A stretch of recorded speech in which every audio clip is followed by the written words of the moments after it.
Inside the Newsroom is a documentary about people that use mature language and produce subject matter that some viewers may find offensive. We recommend viewer discretion.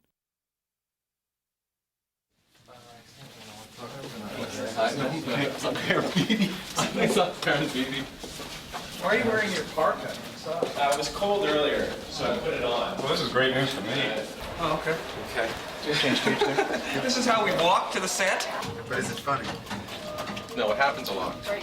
It's a great show to work on for an actor because you have freedom. We have a lot of fun on the show, and when we're not doing the actual scene, we just cut each other down, and the jokes are flying. One of the best things about the show is that Ken keeps the integrity within the characters. I mean, we're never cartoony, we're never caricature. Is all this stuff real? Yes, absolutely. That was good, Dad. Very authentic, 100%. Do they have any real painkillers? Okay, camera up, please. We're rolling. Okay, and action. Half the goals are counted when we're leading by 12%. Yeah, Jim's encouraged by the early returns, but typical of a Jim, he's not overreacting. I don't think there's a happier man in the province tonight than Jim Walcott. Here it comes, you guys. Here it comes. I was always sort of guessing how to write a sympathetic character. I was guessing about that, you know, because my impulse is never to be sympathetic. So I can never figure out how to do it. I think the guys that do it well are Gary David Goldberg and those guys that write those absolutely useless, shitty, stupid sitcoms that tell you that everything is wonderful and America's great, and that, you know, and but those are Americans, you know. I'm not an American. I can't figure out how to be good. The story doesn't work, okay? There's no hook. Well, there is an amateur video of the body floating in the pool. Was the body floating up or face down? Face up. Are the eyes open? One eye was open, the other was gone. Gone? Shot out. I love that. We got tape. What about the welfare cuts? In humor, I think the weakness is the best thing, right? And the weak win, the weak prevail. This is my big thing. You know, the weak prevail. And not the weak that are the meek that inherit the earth. The sleazy weak. I can't handle this. I just can't handle this. Can you do that on TV? On the air? Do what? Lose it like this. Look, the anchor has to maintain self-control, but the weather guy can lose it. We were, I think, when we first met Ken, we were shocked. Scared? Afraid of Ken, not knowing that it was all like a put-on. We took him for real. It's a lot of things, working with Ken. I'd say irritating is one of the first words that would come to mind. We either love each other or we're just going, I would prefer to work with him again rather than working again with almost anybody else that I've worked with before. If you don't like this woman, she's gone. You have my word. Your word. My word. Now, you know how the corporation works. I don't have final say in this stuff, so my word is effectively irrelevant. But I want to make sure you're happy. Are you happy with this? Yeah. Okay? Yeah. We both could come out of this with new German cars. All right? Okay. C3 would be nice each, wouldn't it? You seen this thing? The new Bond car? I gotta make some calls. Blue convertible in the movie. Gorgeous thing, and they use it so little. The Bond drives up in this car with his girlfriend, gets into a plane, CIA guy drives off. Right. They don't never crack it up. It's interesting. They never crack it up. It's probably the only one they have because it's way back. It's a prototype. Okay. Gorgeous, gorgeous car.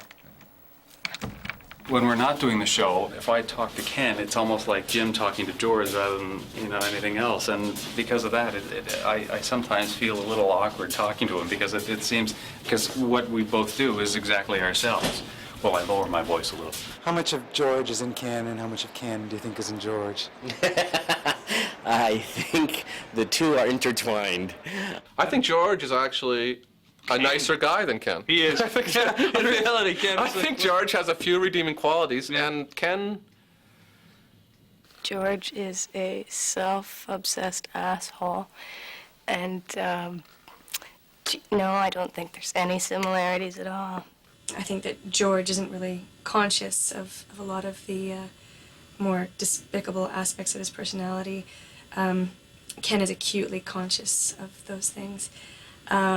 That's what he writes about, where he writes from. I mean, pretty mediocre when it comes to as a writer, because I can't, I don't really develop other characters, as well as I do, like the one central character there, because the central character there is sort of a little bit of me. I still think I should wear a bulletproof vest.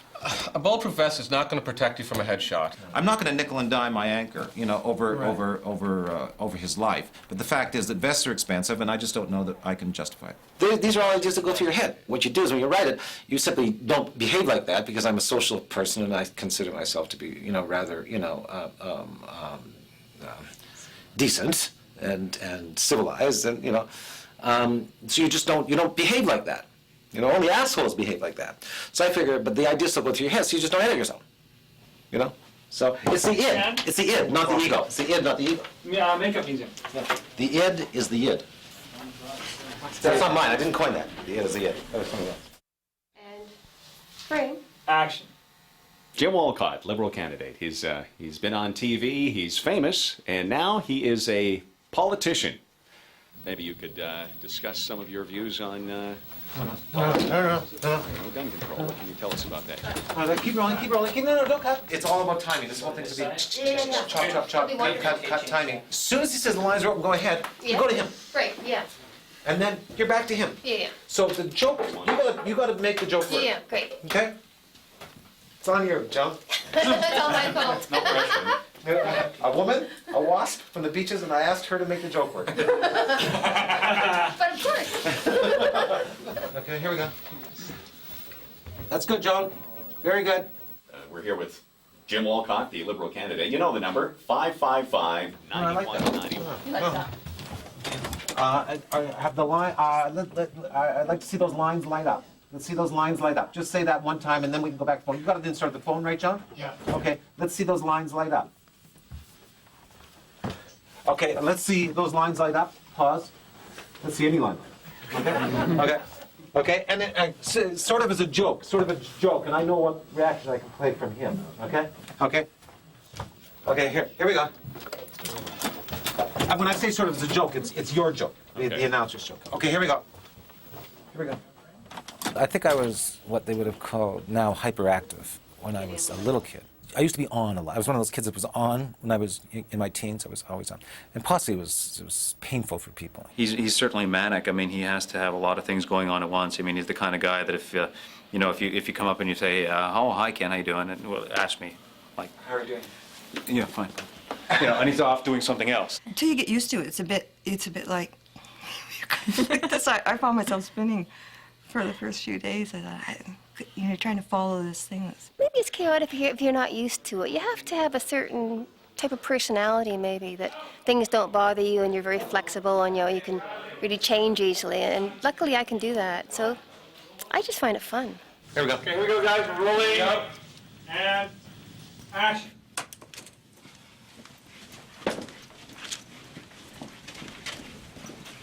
Excuse me. Yeah. You still in a bad mood? Yes. Well, maybe you're just hungry. You want to have dinner tonight? Why?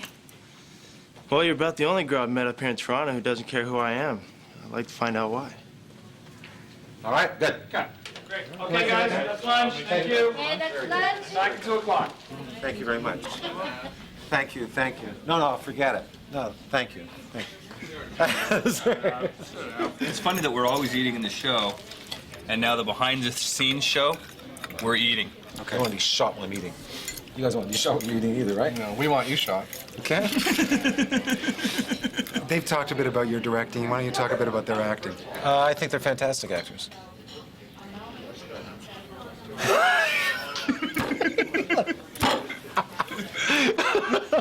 Man, even the camera knows your line. Ken hired us to be writers in the 4th episode of Married Life, and then when he did this show, He phoned us again and said, could you come back and be in this show? And we said, only if you pay us really low money. And ignore us like you did the first time. Point the camera at these guys. Imagine, and now I want the audience to imagine these guys in a romantic lead situation. We used to call each other, Jeremy and I would call each other during the Married Life shoot, and just, is he for real? Is he for real? Does he hate us? I think he hates us. Are we the He worst doesn't like people us. ever? You know? Yeah. And then we found out we're actually, him yelling at us loudly 50% of the time, we're 50% ahead of other people. We are. He actually likes us the most. Well, you tell me what they said about my directing, and I'll tell you what I think of their acting. This is what I learned from Ken's directing technique. Don't line up any shots the night before.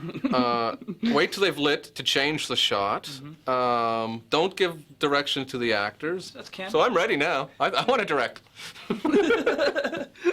We said you're a good director. You're a good director. And you're not in it too much. I don't care if it's on your ear in that shot. Go, more me, get over to me. Joan, get Put it on on me. Get on me. Joan. Am I lit? Well, am I lit? Get a light in here.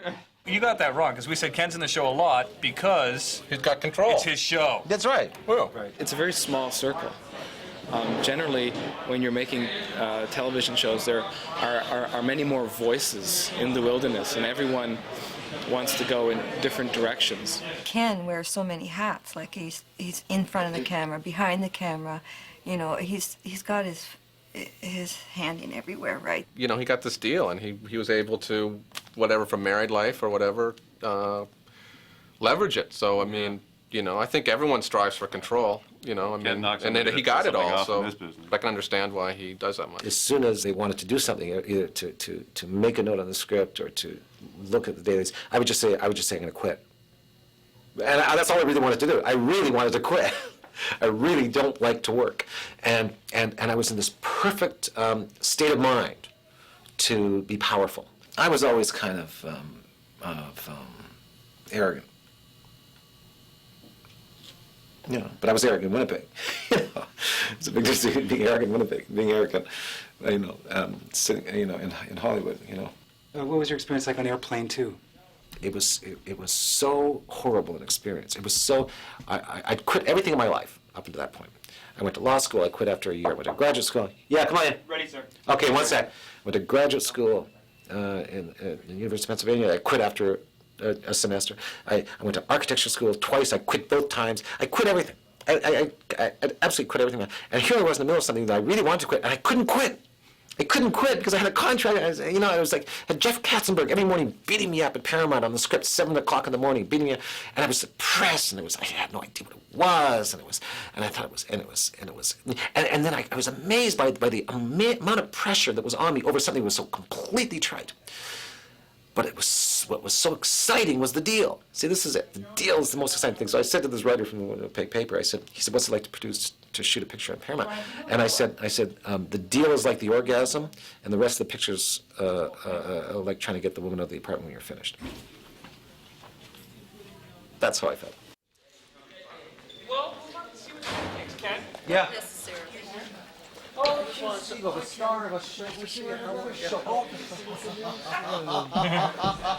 It was good, wasn't it? You know what's most embarrassing? I've done talking heads for 20 years.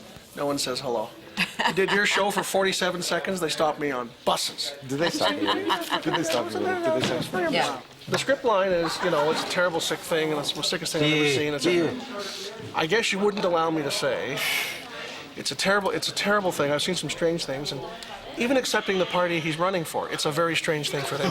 Very good. You sure I can't? Absolutely. Okay. Perfect. It puts I think it's much better. Keep the Tory line. Yeah. Tory line. I really like it when Ken gets inspired in a moment and not necessarily tosses away the script, but opens it up and starts adding to it and invites others to add to it as well. On a good day, it's a good thing to do because you're on, you're jiving. When you're not, it's horrible because it just means you miss your cues, and some days, you know, you're not on the ball, and you really need the lines that you've memorized to get you through it. He always encourages the fact that we never rehearse. We just end up going right out and shooting them, like what I did this morning with people walking down the street. He said, okay, you hop out of the van, and then you walk up to the people and you do it. And, you know, the little stumble out of the van, or the little hesitation in my voice when I couldn't quite think of what I was going to say, all adds to the realism. It just is so spontaneous, but it works gangbusters. I can count on your support. We're from Detroit, up for a week of gambling in Orillia. Oh, you're Americans. I'm sorry. Well, I hope if you ever decide to take up residence here, I'll have your support. We love Canada. We love having you. You don't have the colored problem here. No, but you don't get our horrible winters, huh? That's true. Acting, well, I have no idea. I mean, I have no idea what acting is. I don't really direct. I mean, I tell, you know, people don't seem, if it doesn't seem to ring true, I say stop. The major difference is, of course, the script. And because the script is so well put together, you know, we know if we only just get up and do what we were supposed to say, it's going to be fine. I write them just to fill the pages. I just as fast as I can, get away from it. I hate doing that, and I hate doing this. But I hate it a little less now, Alan, I have to admit. And what's your working relationship like with your wife? I'm not married. What's your working relationship like with your partner? My girlfriend. My working relationship? We don't work together. Do you run ideas by her? Do you use her to sound? Oh, no. She reads the scripts before they leave the house. And how important is her? She has the final say. So can you say that again on the mic? She has the final say. She has the final say. She has the final say. Is there any other power beyond her? No.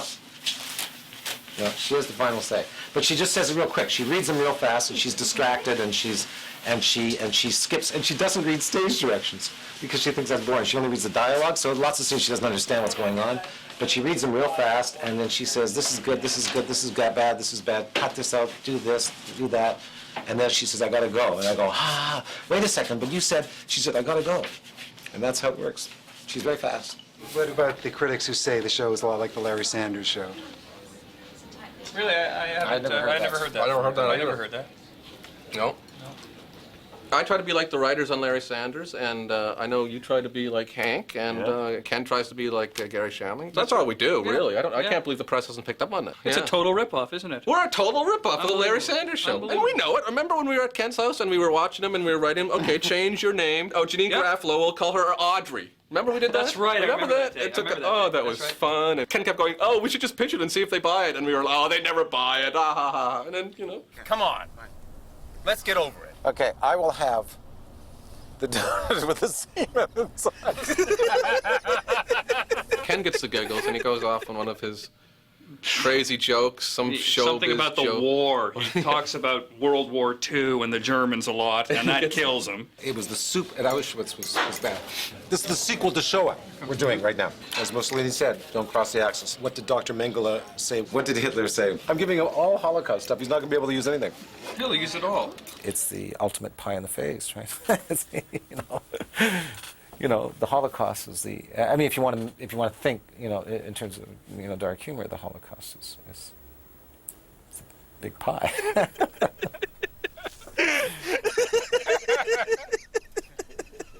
Hold on.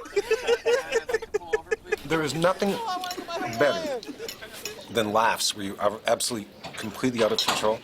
There's nothing better in life. They win the argument, we'll win the campaign. Sir, we could create jobs. At the wheel, Jeremy. You're at the wheel. Come on, Ken. Come on. Everything about the production is secondary to getting a laugh when you're not supposed to. That's it. That's it. If you get a bunch of laughs and then it's all been worthwhile. Okay. Yeah. We could create jobs through a healthy market. Ken, put your glasses back on. Sorry, I had to do that. Okay, I'm sorry. Okay, it's the last day. Okay. Okay, here we go. Okay, here we go. Audrey, get casting on this. Find a woman. Just try one with a little more energy. You're a little more hyped in the boardroom there. Thank you. I'll be in casting. It's too flat. Enough? It just feels a little flat compared to where you are in the scene. Well, I feel a little flat today. So here's the next one. He's in this Asshole. I'm only going to do it once. You can sync one word, right? Martin, if you can't sync one word, you can leave right now. Okay, see ya. We tried and he passed. Passed. Passed. Asshole. You know, instead of trying to get shot... Take the original out. Let me just do it without it, okay? But that was the one try. Done. This is a break-in. We just broken into an office here at the CDC. At the, what's his name? Cormos? They broke into the thing? What's the name of the theme? Does anyone know? No idea. Final scene from 8 1/2? Oh, it's great. It's all in Italian. We don't have a turntable. We don't have a turntable yet. Right? we were growing up. Oh my goodness. You have some visitors? Hi, sir. Right. Hey, what's going on here? Could we hear an album, please? We have no other turntable. Can we borrow your turntable for a second? We're right in a crunch situation in our post-production. We have to. Okay, you gotta let this thing warm up. Things have to warm up these days. Okay, Dwight. Let's start at first cut side one, Dwight, and we'll just keep listening until we find the right piece. What are we looking for? It's Italian. You can't figure that out. Dwight, do you read Italian? I can read some Italian. I mean, it looks like it's an opera disc. He's worshiping the album.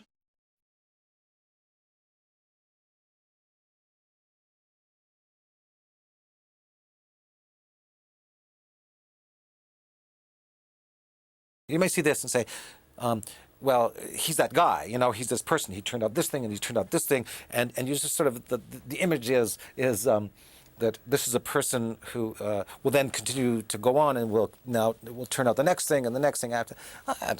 I'm completely, living in fear all the time, and.